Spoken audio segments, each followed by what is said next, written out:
ये ब्रेक लगाने वाले फिर से मौके की तलाश में बैठे हैं, लेकिन अब उत्तराखंड को गति चाहिए, उत्तराखंड को प्रगति चाहिए, उत्तराखंड को लगातार डबल इंजन की सरकार चाहिए। साथियों, हरिद्वार का नाम ही हरि का द्वार है, यानी श्री हरि का द्वार। और जहां भगवान हरि है, वहीं लक्ष्मी जी जाती है, यानी प्रगति समृद्धि भी वहीं से होकर जाती है। ये क्षेत्र उत्तराखंड को दिल्ली और देश के दूसरे हिस्सों से जोड़ता है। यहां उद्योग की, पर्यटन की, रोजगार की अपार संभावनाएं हैं। हरिद्वार में स्थापित उद्योग पूरे उत्तराखंड के विकास को आगे बढ़ा रहे हैं। इसलिए हमारी डबल इंजन की सरकार ने हरिद्वार, देहरादून और इस पूरे क्षेत्र में विकास को तेज गति से आगे बढ़ाने का काम किया है। दिल्ली देहरादून के बीच बन रहा एक्सप्रेसवे यात्रा के समय को घटाएगा, नए उद्योगों को यहां आने का रास्ता देगा। हरिद्वार के उद्योगों को तो इससे बहुत बड़ा फायदा होगा। हमारी सरकार ने जॉली ग्रांट एयरपोर्ट पर एक नया टर्मिनल भी शुरू किया है। इससे यहां आने वाले पर्यटकों की संख्या बढ़ेगी, पर्यटन से होने वाला लाभ बढ़ेगा। केंद्र सरकार देश में वाटरवेज को विकसित कर रही है। गंगा में अब शिप चल रहे हैं, जहाज चल रहे हैं। इसका बहुत बड़ा फायदा हरिद्वार और पूरी गंगा बेल्ट को होगा। हरिद्वार में रिंग रोड के लिए 1,500 करोड़ रुपए की मंजूरी दी गई है। सैकड़ों करोड़ रुपयों की लागत से ऋषिकेश रेलवे स्टेशन का आधुनिकीकरण किया गया है। ऐसे कितने ही काम है जो इस समय तेजी से आगे बढ़ रहे हैं। साथियों, हमारे लिए उत्तराखंड का विकास, यहां की सेवा हमारे लिए ये पुण्य का काम है, पवित्र कार्य है। इसलिए हम उत्तराखंड और हरिद्वार के लिए काम करते हैं, जी जान लगाकर काम करते हैं, पवित्र मन से काम करते हैं, जबकि वो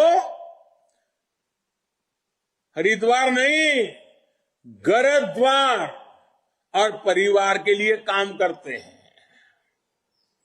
हम सत्ता में आए तो हमने मां गंगा की सेवा और स्वच्छता के लिए नमामि गंगे अभियान शुरू किया। आज मां गंगा निर्मल हो रही है, लेकिन जब ये सत्ता में थे तो इन्होंने क्या कृत्य किए थे? इन्होंने इसी हरिद्वार में हरि की पैड़ी पर मां गंगा को नहर घोषित कर दिया था। क्या दुनिया में कोई कल्पना कर सकता है? दुनिया की सबसे विख्यात नदियों में से एक गंगा को कोई नहर घोषित कर दें ताकि खनन और लूट माफिया अपना खेल खेल सके। झूठ और लूट का इतना बड़ा षड्यंत्र, इतना बड़ा पाप, ये इनकी कारनामे है, इनकी कारस्तानी है। हमारी सरकार ने इनके इस फैसले को पलटाकर गंगा को लूटने का यह खेल बंद किया, जिसको देवभूमि की पवित्रता में, यहां की संस्कृति में जरा सी भी आस्था होगी, वो ऐसा करने का सोच भी नहीं सकता।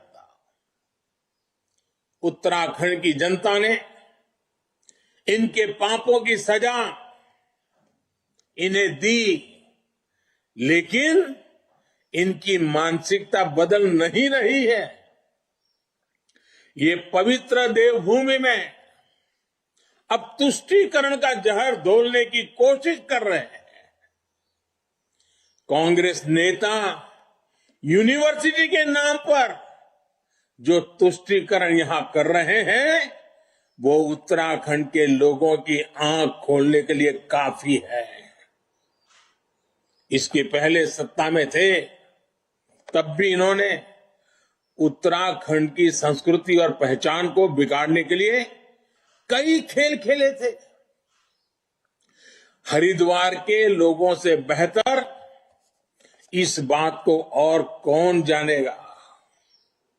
मैं आपको बताना चाहता हूं, यूपी में योगी फिर आ रहे हैं, और योगी जी जब आते हैं तो अपराधी माफिया भागते हैं।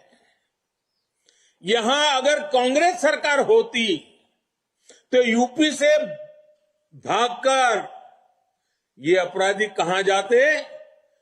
इसी इलाके में आकर के अपना ठिकाना बना लेते। यहां उनकी खातिरदारी भी हो जाती, क्योंकि वोट बैंक पे काम आ जाता। इसलिए अभी हम बचे हुए हैं। ऐसे लोगों की एंट्री बंद है, और इसलिए सतर्क रहना है। कांग्रेस को फिर से मौका नहीं देना है। साथियों, जिन्होंने दशकों तक पहाड़ों के लिए एक काम नहीं किया, वो अब नए नए नारे लेकर के आ रहे हैं। अगर इन्होंने पहले हमारे 4 धामों की सुध ले ली होती तो उत्तराखंड के पर्यटन और प्रगति के रास्ते खुल जाते, न कि लोगों को पलायन करना पड़ता। केदारनाथ में पुनर्निर्माण का काम भी तेज गति से तब शुरू हो सका जब डबल इंजन की सरकार बनी। आज केदारनाथ को अपने गौरव के अनुसार भव्यता भी मिली है और श्रद्धालुओं का मनोबल भी बढ़ा है। लेकिन मेरे उत्तराखंड के भाइयों बहनों, अभी जो इतना हुआ है अच्छा लग रहा है, संतोष हो रहा है, लेकिन मेरे लिए तो इससे भी आगे बढ़ना है। मुझे और ज्यादा काम करना है। इस भूमि से मेरा विशेष नाता है। लेकिन अगर ब्रेक वाले कोई बैठ गए तो आपके मन में जो सपने जगे हैं ना, उसको पूरा करना किसी के लिए भी मुश्किल कर देंगे। भाइयों बहनों, पर्यटन ठप होने से राज्य को जो नुकसान हो रहा था, वो फिर से पटरी पर लौट रहा है। ये वो काम है जो डबल इंजन सरकार ने किया है। जो काम हो रहे हैं वो भी आपके सामने हैं। आज हमारी सरकार 12,000 करोड़ रुपए खर्च करके 4 धाम प्रोजेक्ट का काम कर रही है।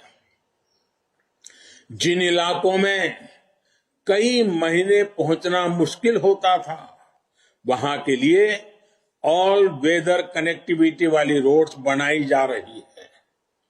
इस बार के बजट में केंद्र सरकार ने उत्तराखंड जैसे राज्यों के लिए पर्वतमाला परियोजना की घोषणा की है। इससे पहाड़ों पर विकास के नए युग का आरंभ होने जा रहा है। आने वाले समय में यहां पर्यटन बढ़ेगा, रोजगार बढ़ेगा और युवा अपने सपनों को पूरा कर सकेंगे। साथियों, विकास तभी